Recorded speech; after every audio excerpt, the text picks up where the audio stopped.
Hola, un cordial saludo para todos. En nombre de la carrera Contaduría Pública de la Facultad de Ciencias Económicas de la Universidad Militar Nueva Granada, me complace enormemente extenderles esta invitación al primer Congreso de la Investigación Jurídica 2025-1. Los invitamos a profundizar los temas de la Superintendencia de Sociedades y qué son los almacenes generales de depósito.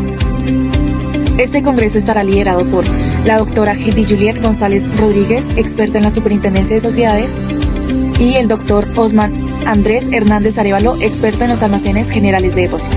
Nos acompañarán también reconocidos profesionales con gran trayectoria nacional e internacional, quienes enriquecerán el evento con su experiencia y perspectivas. César Mauricio Ochoa Pérez, abogado y contador público con una destacada carrera en el análisis jurídico y contable. Francisco Hernando Reyes Villamizar, abogado y experto en la Superintendencia de Sociedades, con amplia experiencia en el sector público y académico. Lili Escobar Pérez, abogado, magíster en Administración de Negocios, máster en Derecho Comercial Internacional, máster en Dirección de Sistemas de Seguridad Social, reconocido por el cargo en Super Sociedades, siendo un nuevo integrante como Superintendente de Sociedades. Roberto Chain Sayé, abogado en Gestión de Almacenes de Depósito. Y Maribel Hernández, gerente de la parte administrativa de un almacén de depósito. Este evento académico se llevará a cabo el miércoles 24 de abril del presente año, en nuestra sede de campus, ubicada en el kilómetro 2 de la vía Cajicá-Zipaquirá, Cundinamarca, y tendrá lugar entre las 2 y 3 de la tarde en un espacio de diálogo y reflexión donde expertos podrán compartir conocimientos sobre temas jurídicos de alto impacto desde una mirada investigativa e interdisciplinar. Al ingresar al campus de la Universidad Militar Nueva Granada, deberá registrarse en la entrada principal como invitado al primer Congreso de la Investigación Jurídica 2025-1. Una vez registrado, avance por la vía principal del campus hasta llegar a la plazoleta de banderas, allí gire a la derecha y continúe por ese camino. Siga su recorrido hasta llegar al parqueadero administrativo. Una vez allí, gire a su derecha y continúe por la vía. En la primera entrada, vuelva a girar a la derecha.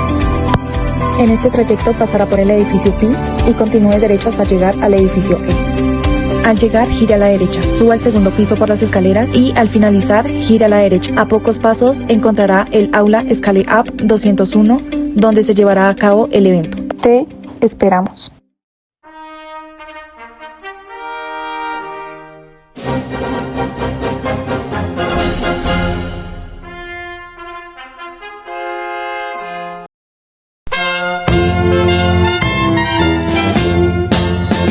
Con los granadinos cantemos.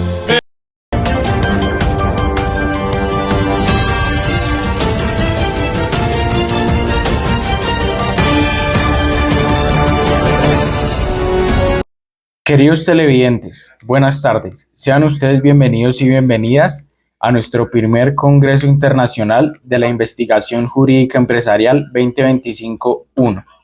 En este programa vamos a tratar dos temas muy importantes para la economía, la actividad comercial y mercantil nacional colombiana, que son la Superintendencia de Sociedades y los almacenes de depósito. El propósito de este noticiero es darles a ustedes que logren comprender, entender e interpretar los temas que les vamos a comunicar a continuación.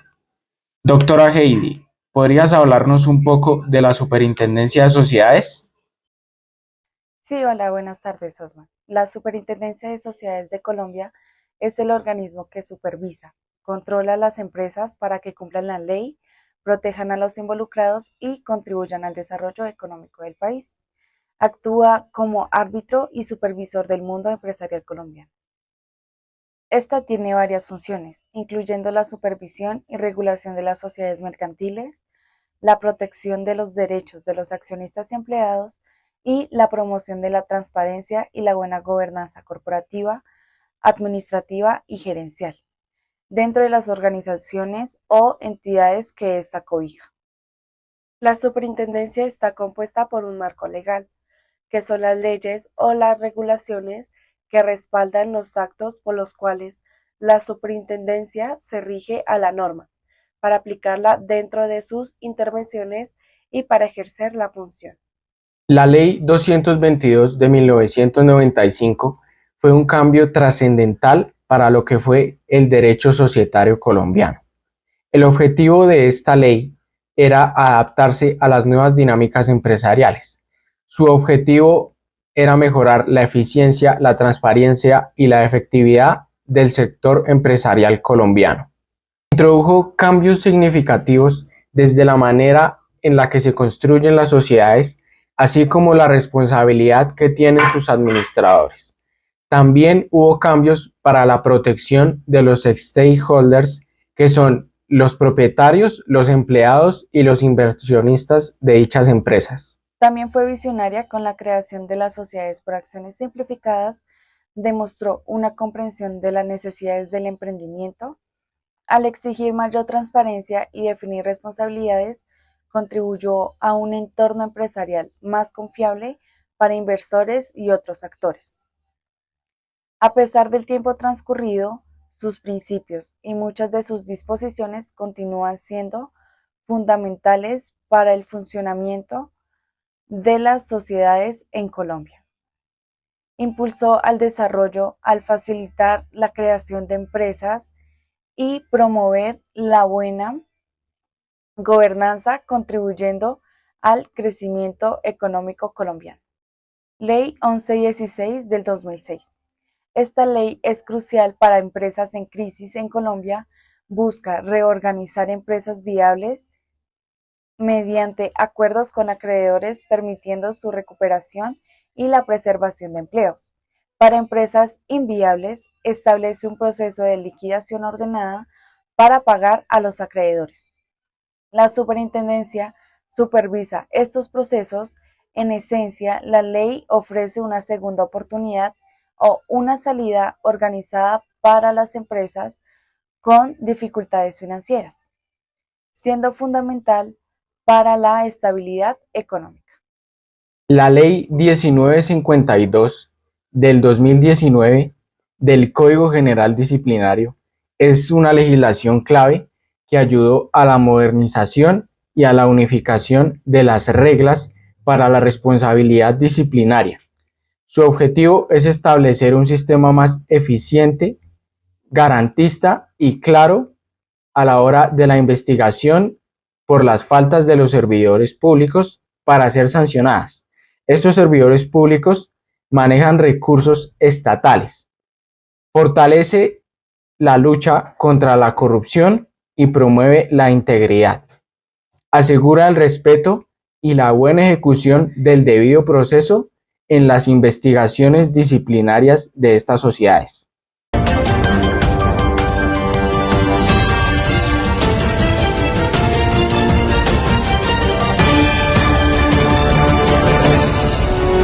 Ahora vamos a entrevistar al doctor Francisco Reyes Villamizar, experto en la Superintendencia de Sociedades.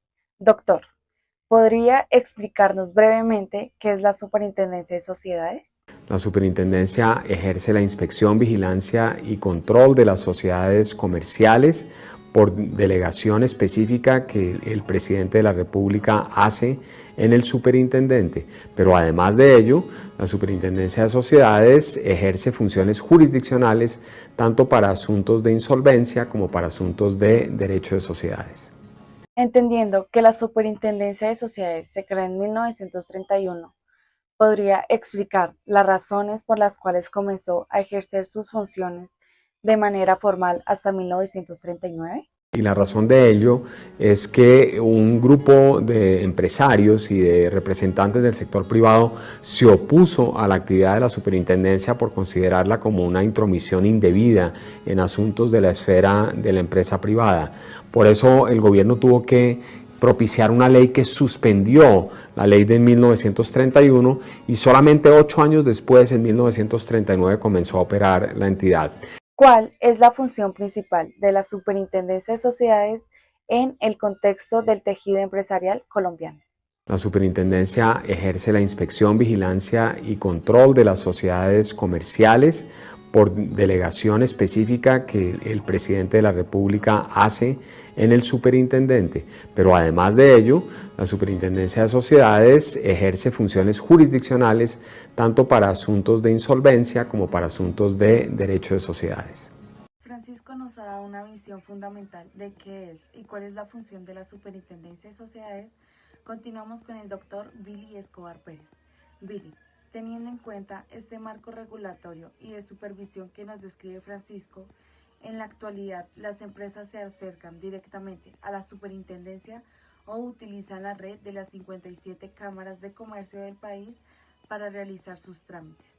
Bueno, sí, nosotros recibimos la supervisión y control de cámaras de comercio a partir del 1 de enero del año pasado y aprovechamos esa circunstancia para mantener un diálogo con las cámaras y que las cámaras sean el puente para fortalecer el papel de las cámaras en las regiones.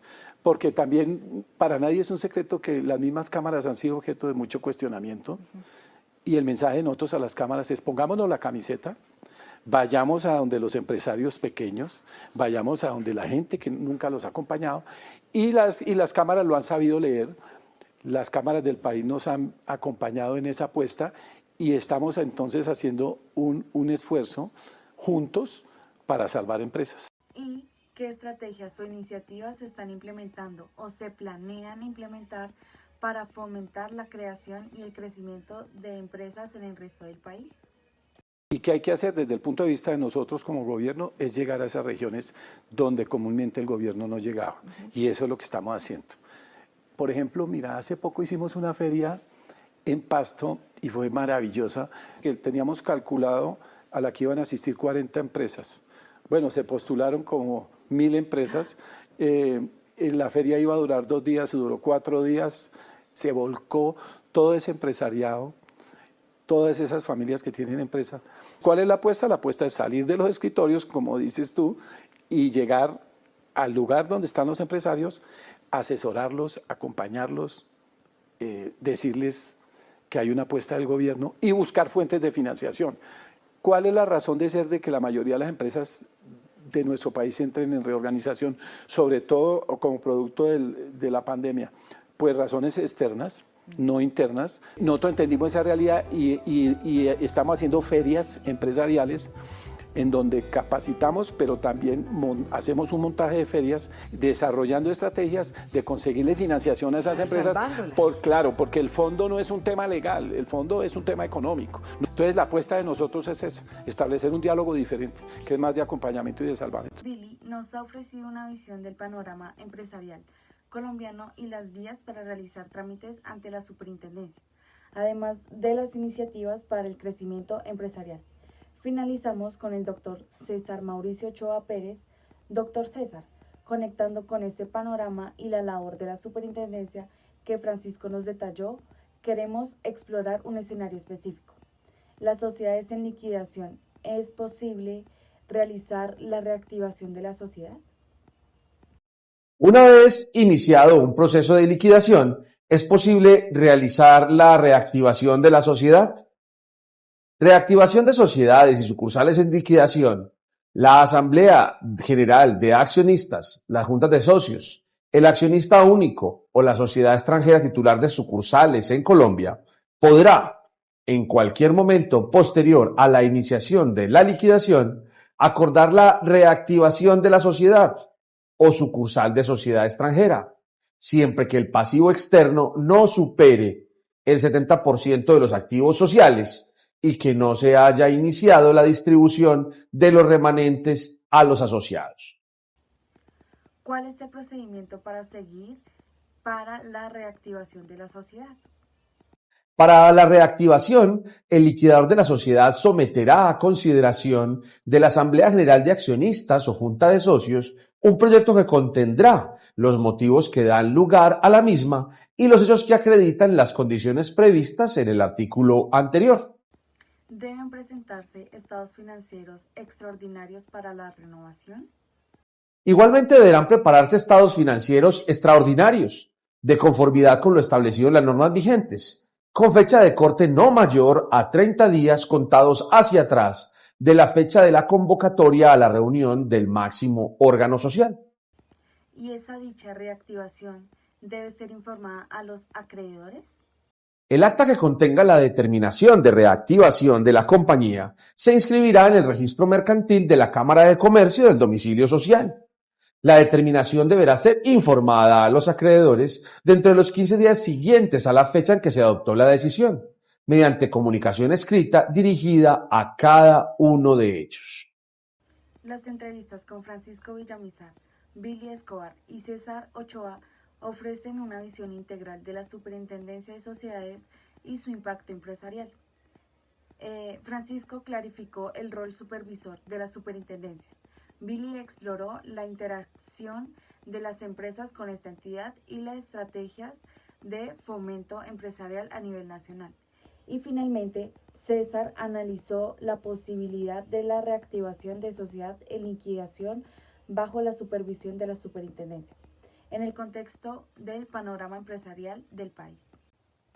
Y ahora vamos con lo más interesante, las entrevistas que le realizamos a las personas del común, en las calles, para saber qué tanto conocen sobre la Superintendencia de Sociedades. ¿La gente realmente sabe qué es y cuál es su función? Vamos a descubrirlo juntos.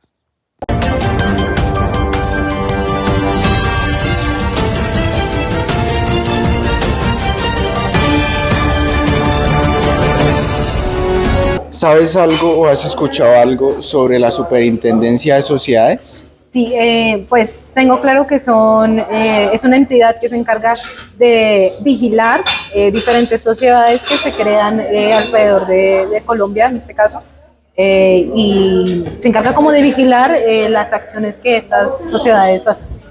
Bien pensado, Woody. Me gusta tu ingenio. ¿Qué tipos de empresas supervisan la Superintendencia de Sociedades? No tengo ni idea. No cabe duda que es un estúpido. ¿Sabes qué tipos de sociedades regulan las superintendencias? No, la verdad no sé. Muchas gracias. ¡Acércate, viejo! ¡Acércate! ¿Qué conoce usted acerca de la Superintendencia de Sociedades? La Superintendencia de Sociedades es un lugar donde están inscritas las empresas entre varios socios. Viejo sabroso. Buenas tardes, don Henry. ¿Su merced sabe qué es la Superintendencia de Sociedades? Tengo entendido que es un ente que regula empresas, sí, como empresas y grupos asociativos. Vaya, eso explica muchas cosas. Con permiso, abran paso a un anciano. ¿Su merced conoce qué es la Superintendencia de Sociedades? Pues conocer a ciencia cierta no, pero pues eso me suena a mí a superintendencia como algo que regula, digamos de pronto que regula empresas o como la palabra, como la pregunta lo dice, sociedades, o sea, como para darle un sustento, unas bases de decir la sociedad, estamos asociados pero tenemos que ir a inscribirlo como para tener los parámetros, la documentación al día. Deberías llamarte Bob Elegante. Buenas tardes, estamos con la señora Yasmin. No manches, ¿cómo van a ser las mismas? ¿Es la Superintendencia de Sociedades? ¿No? Yo no entiendo nada. Con ustedes, el vaquero más grande de la historia. Olvidaste valiente y guapo. El vaquero más grande, valiente y guapo de toda la historia. El comisario Woody. La Superintendencia de Sociedades debe ser como un ente que regula como las empresas que están vinculadas por sociedades o algo así. Como un ente regulador del Estado. Muchas gracias. Os pido mucha atención porque en internet hay muchos momentos épicos. Considero que este es uno de ellos. No. No me parece que este chico sea muy listo. Mueve la cabeza para decir que sí y dice que no cuando quiere decir sí. ¿Cómo se puede presentar una queja o denuncia ante la Superintendencia de Sociedades? Las quejas o denuncias se pueden presentar a través de la página web, correo electrónico o de forma presencial. El futuro es hoy, ¿oíste, viejo? Luego de haber realizado con éxito nuestro trabajo de campo, salimos a las calles para conocer qué tanto sabe la gente sobre la Superintendencia de Sociedades, una entidad clave en el mundo empresarial de nuestro país. Dos preguntas destacaron por el impacto que generaron las respuestas. La primera fue, ¿sabe usted ¿Qué es la Superintendencia de Sociedades? Los resultados fueron los siguientes. El 57% de los encuestados afirmó que sí sabe qué es. Un 13% dijo que más o menos lo conoce. Y el 30% restante reconoció que no tiene conocimiento sobre el tema. La segunda pregunta fue, ¿sabe cuáles son las sociedades que están sujetas a la supervisión de esta entidad? Estos fueron los resultados. El 45% dijo que sí lo sabe. El 38% respondió que casi no. Y el 17% restante no sabía nada al respecto. Estos datos nos muestran que, aunque una parte significativa de la población tiene una idea general sobre la superintendencia, aún hay muchos vacíos por llenar en cuanto a su función y alcance. Por eso es clave seguir generando espacios de información y educación ciudadana.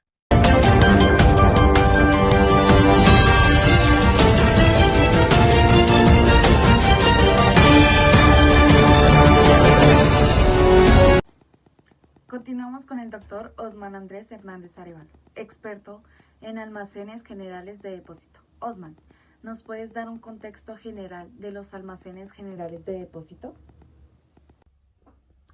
Hablemos un poco de qué son los almacenes de depósito.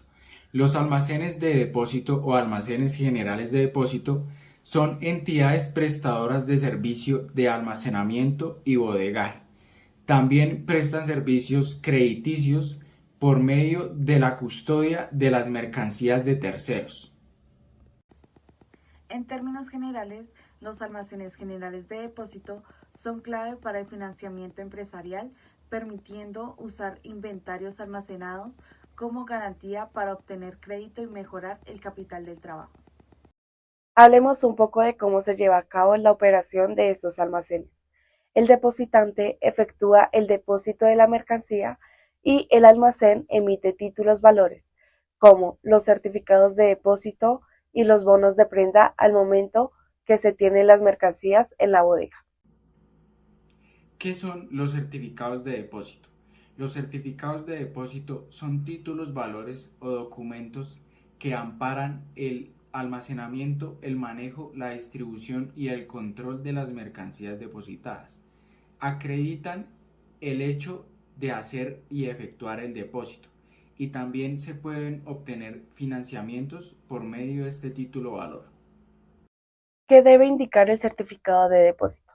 El certificado de depósito primero debe tener la mención de ser un certificado de depósito, debe tener la plena identidad del depositario, en este caso sería el almacén, debe tener la dirección y el lugar y la fecha en que ésta es expedida.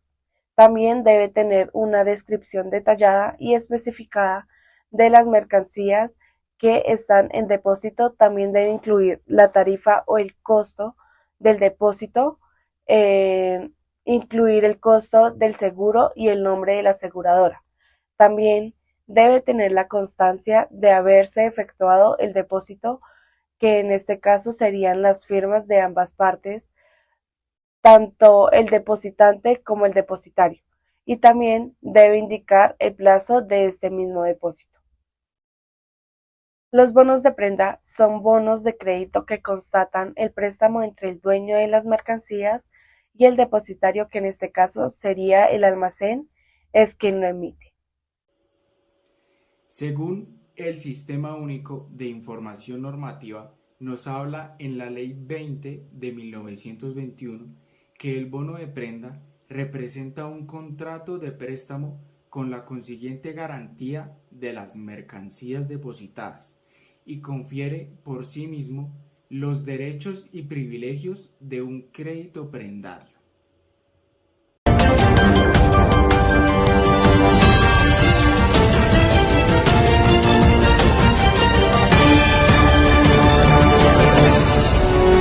Para el noticiero de hoy traemos un invitado muy especial, el abogado Carlos Chain, quien es un experto y amplio conocedor del tema de los almacenes de depósito.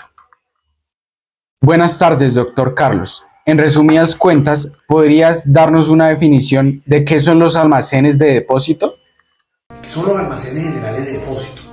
Los almacenes generales de depósito son entidades de servicios financieros dedicadas a almacenar y manipular mercancías bajo su custodia. ¿Cuáles son las operaciones o las principales funciones que realizan estos almacenes? Primero, ser depositarios de mercaderías, conservar y custodiar las mercaderías, manejar y distribuir las mercaderías, comprar mercancías y productos de procedencia nacional o extranjera, y todo esto por cuenta de sus clientes, que son los depositantes.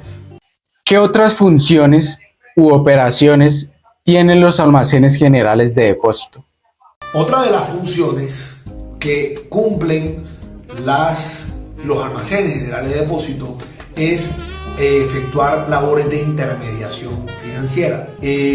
Otra de las funciones que desarrollan los almacenes generales de depósito es la intermediación aduanera. Ahora, solamente pueden hacer intermediación aduanera respecto a las mercancías que debidamente vengan consignadas para ello, para lo cual deben tener autorización adicional por parte de la Dirección de Impuestos y Aduanas Nacionales. Para la respectiva actuación, el almacén general de depósitos, en la carta de porto, conocimiento de embarque o en su defecto en el documento de transporte respectivo, debe aparecer como consignatario de la mercancía o que ésta se endose a su favor. Digamos que es una labor que pueden realizar los almacenes generales de depósito, pero adicional a estar autorizados para funcionar por la Superintendencia Financiera, tienen que tener esta autorización particular por parte de la DIAN. Ahora bien, otra de las operaciones que pueden realizar los almacenes generales de depósito son ciertas operaciones de crédito a las cuales nos vamos a referir en este momento. El Estatuto Orgánico del Sistema Financiero sobre el Particular establece que estos almacenes pueden otorgar crédito directo a sus clientes o gestionarlo por cuenta de estos sin responsabilidad para suplir los gastos que se produzcan y guarden relación con la prestación de sus servicios diferentes a las tarifas de almacenamiento, sin que el total del crédito otorgado por el almacén sobrepase el 30% del valor de la respectiva mercancía, la cual se mantendrá depositada guardando siempre el porcentaje citado en relación con el monto o saldo del crédito pendiente. ¿Qué nos habla el artículo número 33 del Estatuto Orgánico Financiero sobre las funciones de estos almacenes?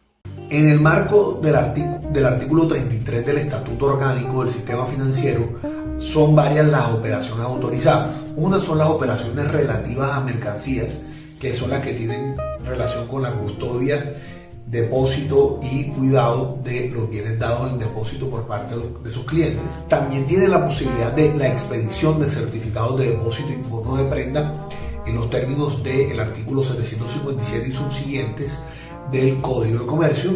Pueden realizar, actividades de intermediación aduanera y también pueden realizar excepcionalmente operaciones de crédito ya especificadas y reguladas por parte del Gobierno Nacional en la Circular Básica Jurídica del Sistema Financiero y efectuar la vigilancia de bienes dados en garantía. ¿Podrías definirnos qué es el certificado de depósito o contrato de depósito?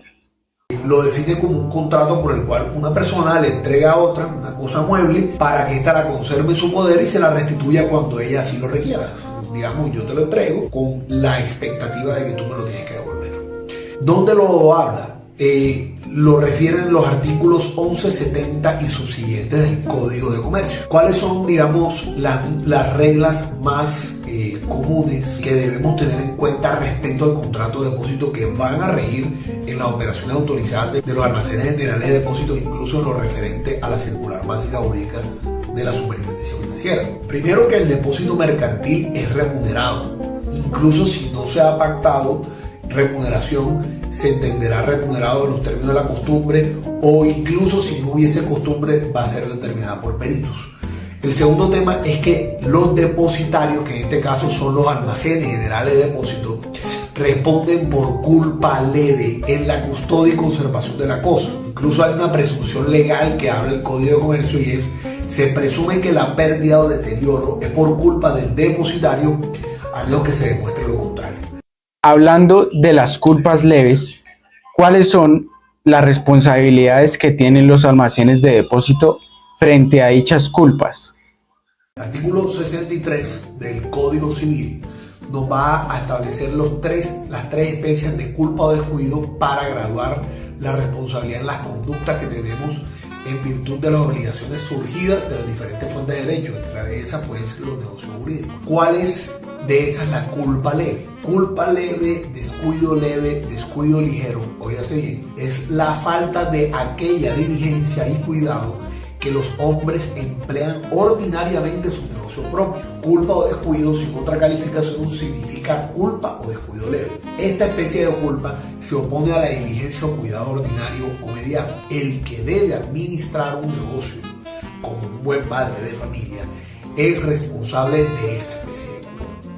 Este es el tipo de graduación de la conducta en materia de responsabilidad que está inmersa en la actividad de muchas de las entidades vigiladas. Esto también aplica incluso para las entidades fiduciarias. ¿Cuáles son las reglas que estipulan los certificados de depósito o los bonos de prenda?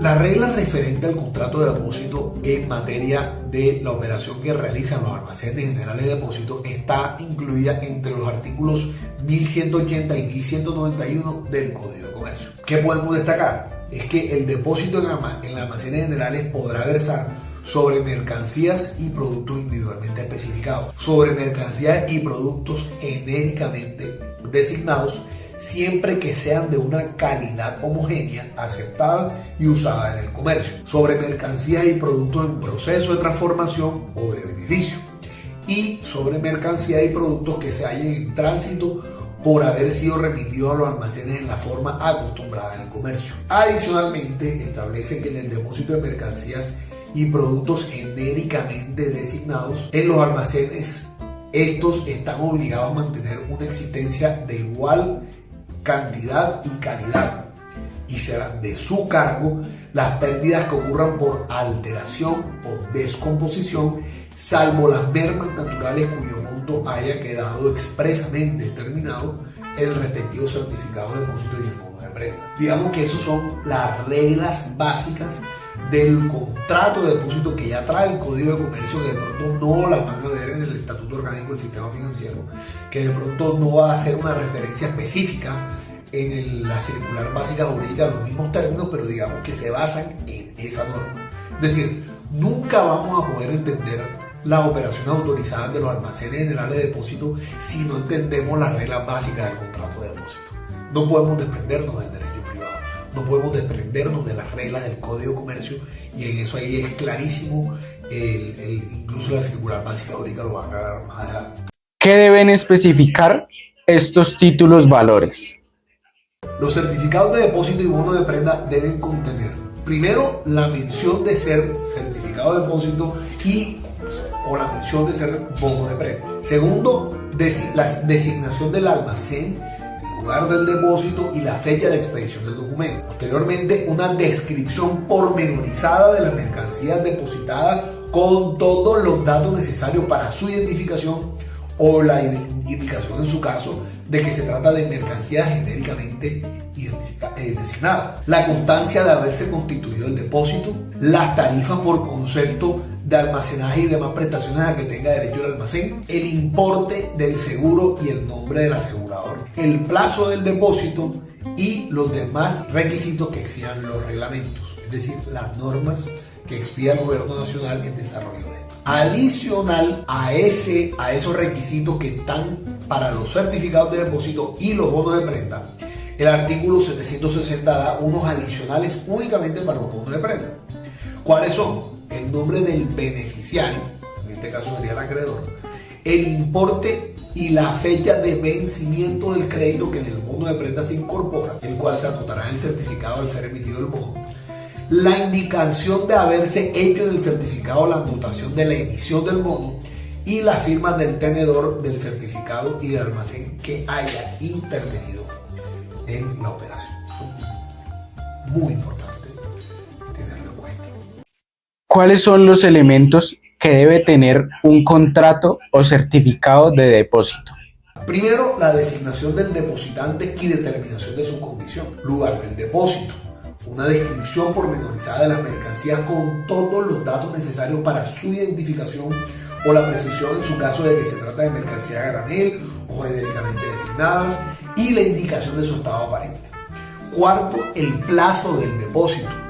Quinto, tarifa por conceptos de almacenaje y demás prestaciones a que tenga derecho el almacén general de depósito, valor de las mercancías y las demás estipulaciones que sean compatibles con la naturaleza y régimen del contrato. Referente a estos contratos, ¿cuáles son los diferentes tipos de depósito? Ahora bien, según la circular básica jurídica, estas son las clases de depósito. Primero está el depósito provisional, que es aquel que se origina con la entrada parcial de mercancías hasta completar el total anunciado por el cliente, momento del cual se constituye el depósito de conformidad con las categorías que se ponen a continuación, que son las que siguen. Es decir, que el provisional se constituye con una parte del total de mercancías que vamos a depositar. El segundo es el depósito simple o consignación. Es aquel que se constituye una vez haya entrado la totalidad de la mercancía anunciada. Para este depósito se deben expedir recibos que no son negociables. Y ahora hablaremos de la negociabilidad. ¿A qué se refiere ahí ese numeral? Tercero, el depósito con obligación prendaria, que es aquel que se constituye sobre las mercancías de un depósito simple con obligación prendaria. Es decir, que ese depósito va a servir como garantía prendaria, que es la que se constituye con bienes muebles, a favor de una obligación que se determina. Cuarto, el depósito de mercancías sobre las cuales se haya pactado retención a favor del tercero, que es aquel sobre el cual las leyes reconocen la posibilidad de pactar retención o cuando la misma se ha estipulado expresamente en los términos establecidos en el artículo 24-17 del Código Civil. El quinto es el depósito con certificado, que es el sobre el cual los interesados han solicitado la emisión de certificados de depósito. Y finalmente el depósito con certificado y bono de prenda, que es el depósito sobre el cual los interesados han solicitado la expedición de un certificado de depósito y han emitido un bono de prenda para incorporar un crédito. ¿Cómo se lleva a cabo la expedición o la emisión de los títulos valores como los certificados de depósito y los bonos de prenda? Vamos a hablar de la expedición de los certificados y bonos de prenda a través de los almacenes. ¿Qué dice este artículo? Así que los almacenes generales de depósito podrán expedir como consecuencia del depósito de mercaderías certificados de depósito y bono de prenda. Los certificados de depósito incorporan los derechos del depositante sobre las mercaderías depositadas y están destinados a servir como instrumentos de enajenación, transfiriendo a su adquirente los mencionados derechos. Por su parte, el bono de prenda incorpora un crédito prendario sobre la mercadería amparada por el certificado de depósito y confiere por sí mismo los derechos y privilegios de la prenda. Entonces, el certificado de depósito no es más que un título de valor que incorpora el derecho a exigir la restitución de las mercaderías que están indicadas en ese certificado de depósito.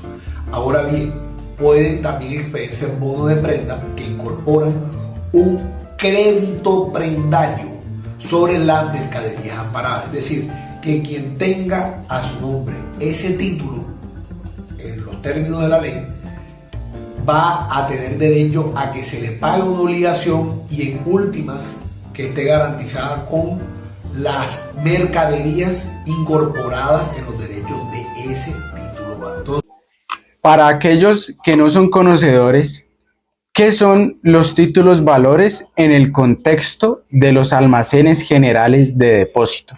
Entonces, aquí no podemos olvidarnos que estos certificados de depósito y estos bonos de prenda son títulos valores que incorporan derechos sobre mercaderías. ¿Quiénes son los autorizados para expedir estos títulos valores? Son los almacenes generales de depósito. Por eso es muy importante la intervención del Estado en la supervisión de estas entidades.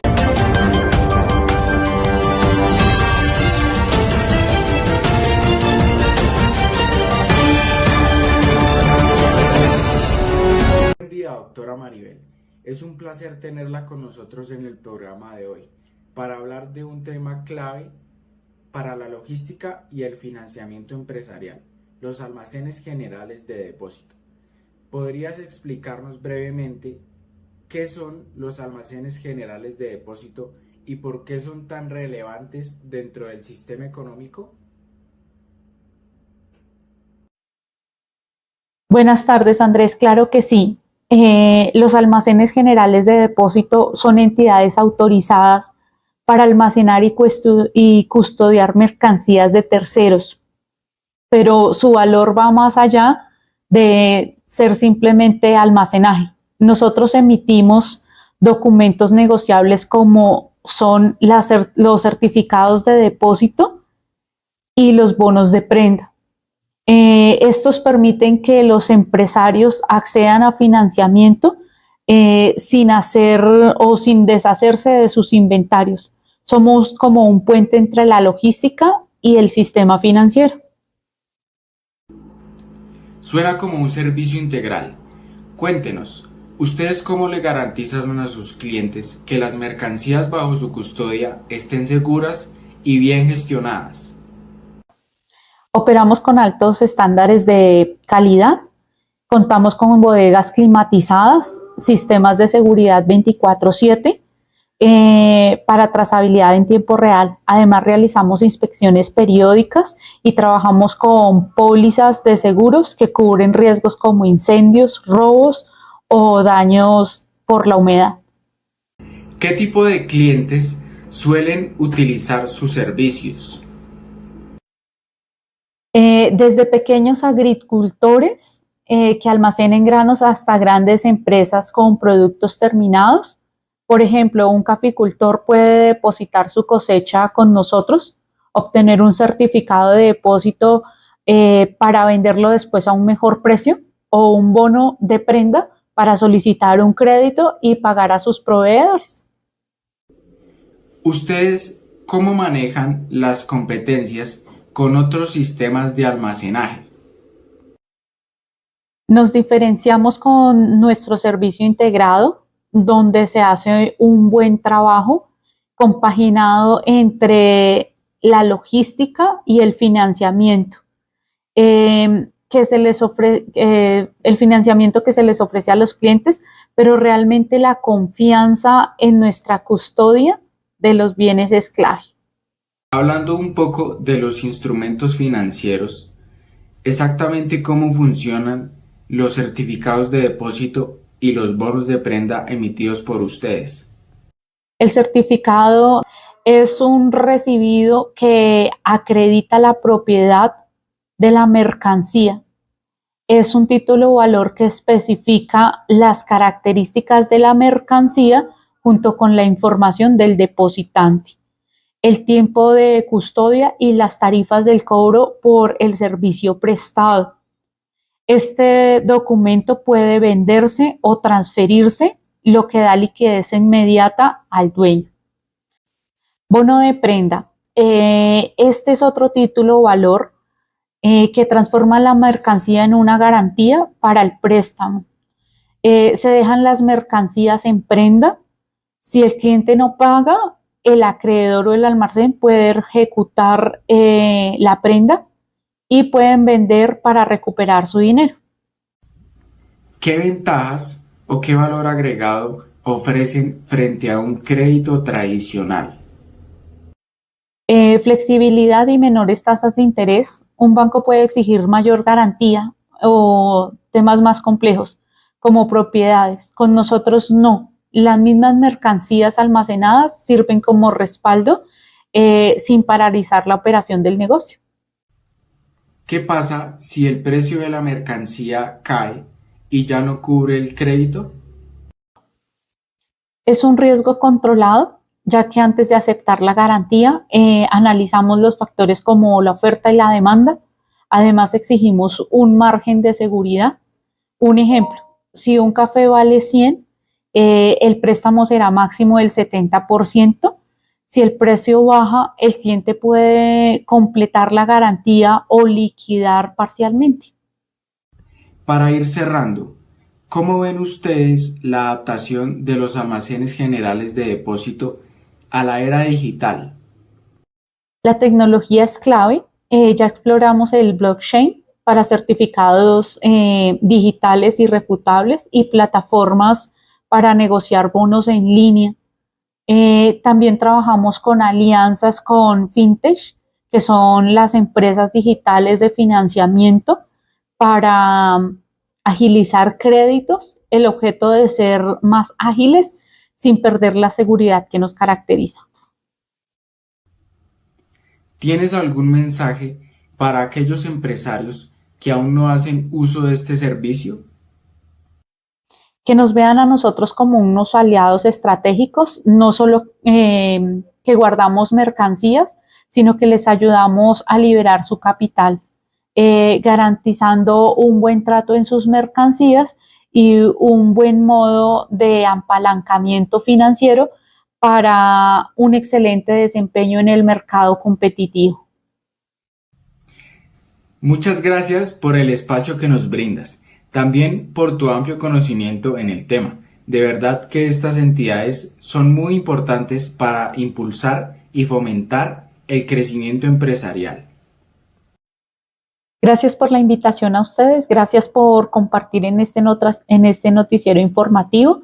Esperamos haber sido puntuales con la información y que haya quedado resueltas sus inquietudes.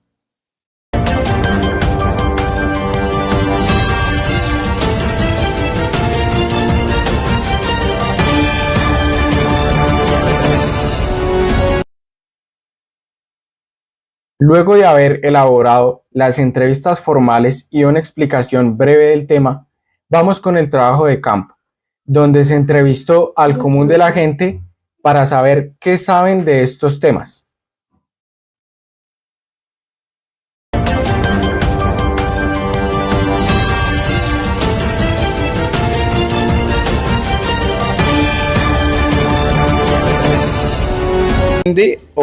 ¿O sabe cómo se realiza el ingreso y la salida de las mercancías en un almacén de depósito?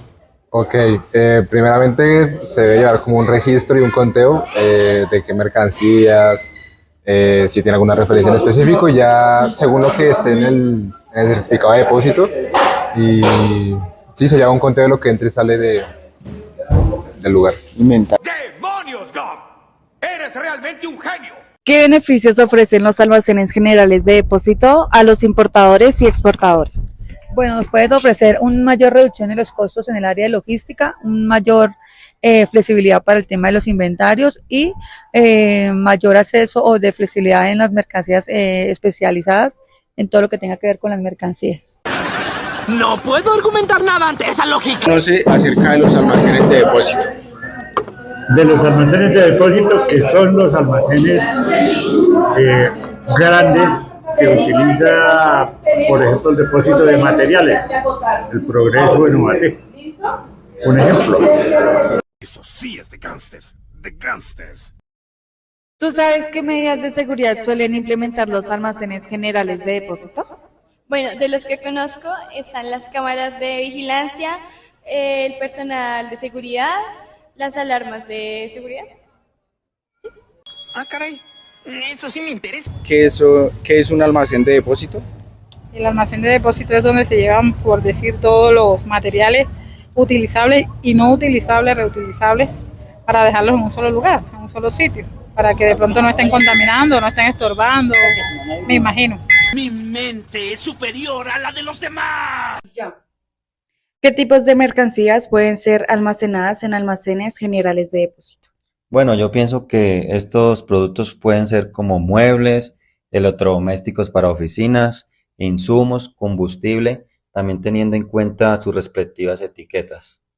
¡Qué habilidad, señor! ¿Qué son los almacenes de depósito?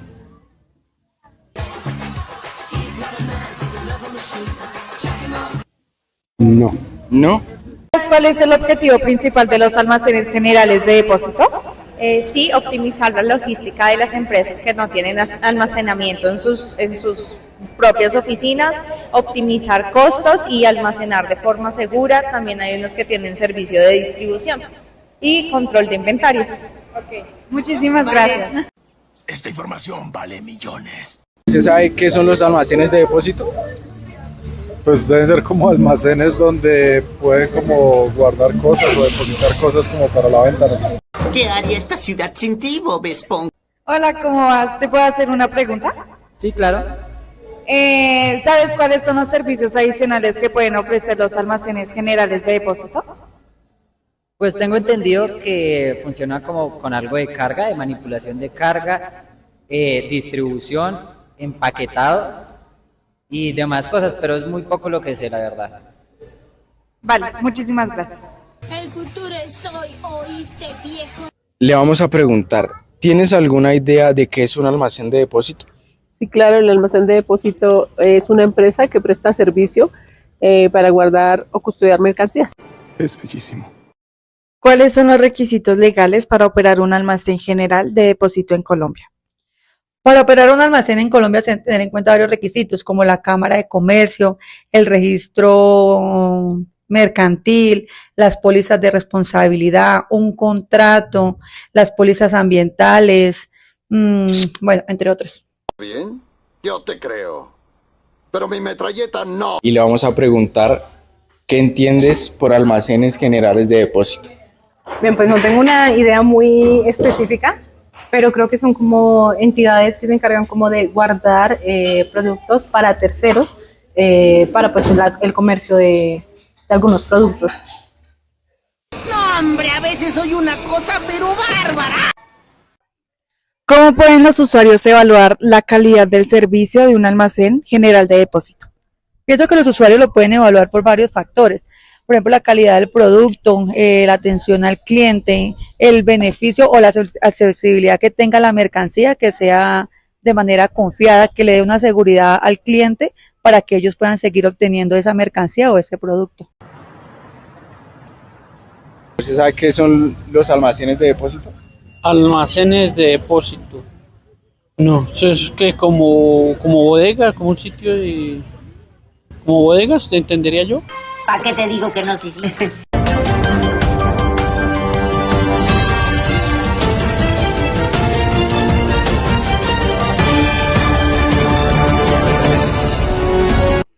Luego de haberse ejecutado el trabajo de campo y haberse hecho las entrevistas al común de la gente sobre los almacenes de depósito, tenemos como resultado el análisis estadístico de las entrevistas, donde nos refleja que el 59% de la población encuestada sabe o tiene alguna idea de qué es un almacén de depósito. El otro 21% no tiene idea del tema y no conoce del tema. El otro 13% cree que son bodegas para almacenar material de construcción y el otro 7% tiene como concepto que son bodegas de almacenar. Este congreso nos permitió reflexionar de manera profunda sobre el papel estratégico que cumple la Superintendencia de Sociedades y los almacenes generales de depósito dentro del marco económico y empresarial colombiano. A través de los diferentes paneles y ponencias se evidenció la importancia de fortalecer los mecanismos de vigilancia, supervisión y control por parte de la Superintendencia como herramienta fundamental para garantizar la transparencia, la legalidad y la sostenibilidad de las sociedades comerciales en el país. Asimismo, se destacó el rol de los almacenes generales de depósito como actores claves en la dinamización del crédito, la logística y la seguridad jurídica de las operaciones comerciales, especialmente en sectores como el agroindustrial y el exportador. Queda claro que avanzar hacia una mayor articulación entre estas entidades, el sector privado y el Estado es vital para impulsar la competitividad, generar confianza y aportar al crecimiento económico nacional. Este congreso nos permitió reflexionar de manera profunda sobre el papel estratégico que cumple la Superintendencia de Sociedades y los almacenes generales de depósito dentro del marco económico y empresarial colombiano. A través de los diferentes paneles y ponencias se evidenció la importancia de fortalecer los mecanismos de vigilancia, supervisión y control por parte de la Superintendencia como herramienta fundamental para garantizar la transparencia, la legalidad y la sostenibilidad de las sociedades comerciales en el país. Asimismo, se destacó el rol de los almacenes generales de depósito como actores claves en la dinamización del crédito, la logística y la seguridad jurídica de las operaciones comerciales, especialmente en sectores como el agroindustrial y el exportador. Queda claro que avanzar hacia una mayor articulación entre estas entidades, el sector privado y el Estado, es vital para impulsar la competitividad, generar confianza y aportar al crecimiento económico nacional.